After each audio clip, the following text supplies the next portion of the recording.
Hey everybody, Livy has a special announcement for you all today. I am 10 now. It's my birthday today. She's 10, it's her birthday. We are officially in double digits, you guys. Double digits. 10 years ago on this day, it was a very long and laborious day, and she was born. So thank goodness. Hi Judy, how are you? Anyway, she wanted to come up and say hi, and now she's going to go downstairs and eat her donuts. So anyway, we went and got donuts this morning. It's good to see you guys. I hope everybody's doing well. Thanks for joining. I thought I would try this new time of 8:30 and see how it went, and I don't know. I'll just give it a try. Why not? Today I wanted to talk about something really, really important to me today, and that topic is about losing hope. And you know, today's topic is just going to be really real with you and really raw. And, you know, I'm usually like really encouraging, like happy and cheerful and stuff. And I am, but at the same time, I want to encourage you in this way that I'm very serious about. And, you know, we see all those little things on Facebook people share, like, I'm here for you, you know, the suicide prevention line is this number and that number. And then yet, you know, I don't know, I didn't share any of those things, or sometimes we just see them in passing, and then we have circumstances in our life that cause us to really do a double take. Hey James, how are you? Good to see you. Today we're going to be talking a little bit about depression, a little bit about suicide prevention, and I wanted to share with you a story. A while back, my husband wasn't feeling well, and he's feeling very ill. And you know how when you're feeling bad and then you have a bad day on top of it, we can get so emotional about it. And girls, I mean, guys, you can maybe relate to this because I know you have hormone cycles, but girls, you know that day in your hormone cycle where you like go to bed and everything's fine, and then you wake up the next morning and then everything looks terrible, although nothing's changed, but the whole world has changed and it's all bad and it's all sad. You guys know that day, right? So anyway, this is a tool that I use to get through that day. But anyway, my husband was having a really bad day, really emotional about it, not feeling well, and I just kept saying to him, it's just one day. It's just one day. Tomorrow is going to be better. And at the end of the day, I was thinking about it, and this is a few days ago, and I was thinking about it, about how that coping mechanism of tomorrow's going to be better, it's hope. Hope is, the definition of hope is that something good is going to come. Something good is going to come. But what happens when that one day, and you know it's more than a day sometimes, it turns into a season? And all of a sudden you're in this season and you can't see the end of it. Erica, oh, I'm living that daily. Moving forward is the hardest part. Yeah, you can't see the end of the road. You can't see that things are going to get better. Have you guys been in this season? Have you lost your hope? I have. I've been in a season where my marriage was falling apart. I was about to leave, and I thought it could not get any better than it was. It was awful. And someone actually said to us, hey, you know what? I see you guys in the future. You guys are going to be one voice and one, you know, doing something together. And I was just like, you got the wrong people, because that is not us. Or in a season when I had panic attacks, multiple panic attacks every day, and I could barely go outside of my house. I couldn't see that there would come a season when it was better. I lost my hope. I lost my vision to see that. Or finances. You guys ever been in a financial place where you can't see the future? You think you're always going to be going through this bankruptcy. You think you're always going to be not able to afford your rent. You think you're always going to be in debt up to your eyeballs, and you just can't see your way out of it. And that's what happens, is we start losing hope because we feel like we're stuck there.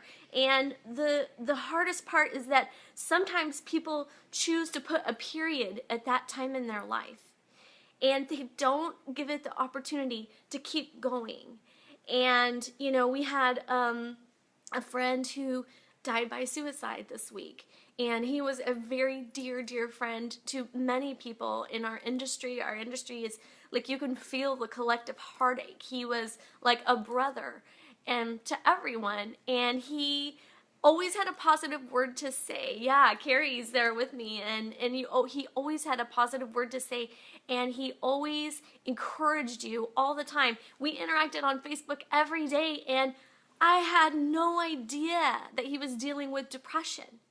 No idea. This was the person who always had a smile on his face, who always lifted every person up, and yet undiagnosed depression, I don't know if it was diagnosed or not, but untreated depression is the #1 cause of suicide. And yet he was struggling in a way that you or I or maybe anybody else can or can't imagine. I cannot imagine being a father of 5 and being so struggling with depression so much that I would take my own life. And I've heard it said that when you take your own life, you take all the pain that you have and you multiply it times 10, and then you hand it to the people around you. And Thomas would never do that. He was a loving person. But yeah, exactly. We're all fighting our battles, and you don't know what that person on the other side of your screen is fighting. But here's the thing that I want to share today, you guys. If you're struggling with depression, some of my friends out there, you're struggling with depression, you are slogging through every day, just trying to make it to the end of the day. And I want to tell you that it is treatable. It is treatable. Don't let the depression take your life. It is treatable. And unfortunately, sometimes we get so locked into this season and so locked into the darkness that you can't even see the light at the end of the tunnel. Depression is sometimes looked at in such a way that keeping it secret is how we survive. I had that semicolon tattoo to remind me. I love that. You shared that, Erica, because I was just going to talk about that. Because sometimes people put the period at the end of that season, and they never have the chance to get out of that season and see, like, I never had the chance to, I would have, if I put a period in the season where my marriage was falling apart, I would have never had the chance to see, now I've been married 19 years.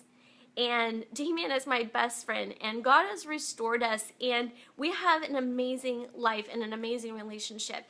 If I had put the period where my panic disorder, where I couldn't even go outside, and I couldn't even take my 3-year-old to the park without almost having a nervous breakdown, I would never have seen the healing that I've gotten from the panic disorder. I don't have panic attacks anymore. And so the option there is, instead of the period, could we put the semicolon? And the semicolon is where the author could stop, but he chooses to go on to see the end of the story. And I love that you said that, Erica, because that is the point, is that there is hope and there are brighter days ahead. And these seasons, they will end. They are not permanent. And there are things that you can look forward to in your life, and seeing the seasons that will come after the ones that you're in, because they will come and they're beautiful. And the hope comes when we can have the long game vision, when we can have the long-term vision to look down the road and see that things are going to get better. If you're a faith-based person, some of you aren't, some of you are. If you're a faith-based person, you also have that hope, and you can read so many times in the Psalms where David was heartbroken. He said his bones were breaking, his insides were breaking, and yet he said, my hope is in you. He was saying, my hope is in something greater than what I am right now. And so we can take that hope and apply it, because what happens is sometimes we don't, and we take how we feel right now, and my most discouraging times of life has been when I take what I feel right now and I extrapolate it over to the end of my life, saying my life is always going to be this way. But guess what? It's not. It is not. It is not, is not, is not. There are good things to come for you, and there are amazing adventures ahead of you. There are wonderful journeys ahead of you, and I cannot say enough that this is a season. And if you are struggling with depression, please seek help. We can't be quiet in it. Like Erica's talking about, we cannot be quiet if you're suffering from depression. Call someone. Call a counselor. The numbers for suicide prevention are 1-800-273 and then the letters for talk. That's the one that I see recommended over and over again. 1-800-273-TALK. Just call and talk to somebody, or pretend like you're, like shopping suicide hotlines, like you're analyzing them for a research project or something. I read that somewhere. I think Tim Ferriss said, because he said just call and just see what they're doing. Just chat for like a minute, because sometimes all you need is that one voice to say that you can go on. Yes, thank you, Carrie. Thank you for putting that up. Because we don't want to think of, 10, 10, and 10. Is it going to matter in 10 minutes, 10 seconds, 10 days? That's so good, because that is seasonal, isn't it? I love what you're sharing. Thank you. And then I just wanted to share a quote for you guys that I thought was so beautiful. If you're struggling with the season that you're in right now, and let's be honest, we all have struggles. I have struggles, you guys. I have things that I am struggling with right now and things that I feel discouraged about. But if I let that take over, then I will be discouraged. But I just keep my eyes up, and I keep my eyes on God, and I keep my eyes on the end game and on the things that are coming that are going to be better. I keep my eyes on hope. And we all have the opportunity to do that, because we're all struggling with things that people don't realize. And that person on the other side of your screen that likes your post every time or always says encouraging comments, they may be struggling with something. And you never know what battle somebody is fighting. So be kind, be encouraging. And if you've been on the other side of someone who has taken their life by suicide, sometimes we can feel guilt. You can feel guilty. Like, why didn't I see this? Why didn't I notice that they were hurting or that they were whatever? But one thing I realized, and we've had a few instances with this close to us, is that there are sometimes that there's nothing that you could have done. There's nothing that you could have said. And especially if you didn't know. And we had a lady in our small group a few years ago take her life, and we tried to do everything that we could. We tried to pray, we tried to encourage, we tried to talk, and it was up to her. And if you're struggling with that, it's up to you to reach out. You have to reach out, and you have to reach out to that number that we talked about, 1-800-273-TALK. Just talk to somebody, reach out to somebody, let them know you're struggling. But I wanted to wrap this up today, and by this quote by Tim Ferriss. And there's a section in his book, Tools of Titans, and he was going to commit suicide. He was going to die by suicide, and he ended up having this really powerful thing that happened to him. And I wanted to read this quote from you. It says, "My perfect storm was nothing permanent." Oh, hi, Sarah. Good to see you. Oh, good. Thanks for tuning in. Hey, Heather. He said, "My perfect storm was nothing permanent, but of course it's far from the last storm that I'll face. There will be many more. But the key is building fires where you can warm yourself as you wait for the tempest to pass.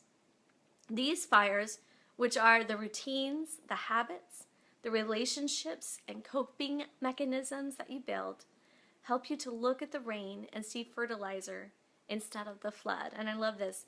If you want the luscious green of life, and you do, the gray is part of the natural cycle. And so to have the best of life, we have to go through the gray places, because we have to recognize that it's not all going to be green. And when we have the gray days, they're going to help the green days be that much brighter. And we grow through the grayness. We grow through the storms. We don't grow when everything's perfect. We grow through the hard times. And so I just want to encourage you in that. If you're in a great time, you're in a tempest, you're in a storm, keep going. I love what Erica said. Thank you for your encouraging words. They came at the perfect time for me. The struggle and hashtag holding on. Erica, hold on. Hold on. You're in a season, girl. It's going to get better, and it does. It does get better. And if you need to talk to somebody, make sure you call somebody, okay? And so anyway, that is it for today. I know that was a weighty topic, but it's really important to me that, I don't know, I just hope that someone who's maybe considering taking their own life would reconsider and understand how much value that you have, and understand that if you were to do that, Thomas doing that has left a gaping hole. in many of our hearts. And if you were to be gone, somebody would miss you just as much. And they would go through excruciating pain if you were to be gone. So please, please, if you're considering it, don't do it. Put a semicolon. I love that Erica has the semicolon. Put a place where you could stop, but you choose to keep going, and get some help. Talk to somebody if you need to. And I love you guys. I hope you have an awesome day. Oh, thank you, James. Sending support and blessings all the way from England. I love it. Thank you. I love you guys, and I hope you'll have a great day. And if you need anything, message me, talk to me, whatever I can do, let me know. And 1-800-273-TALK. All right? May your minds be fierce and your heart strong and your spirit brave today. Bye, Carrie. I love you. I see all your little hearts. Bye.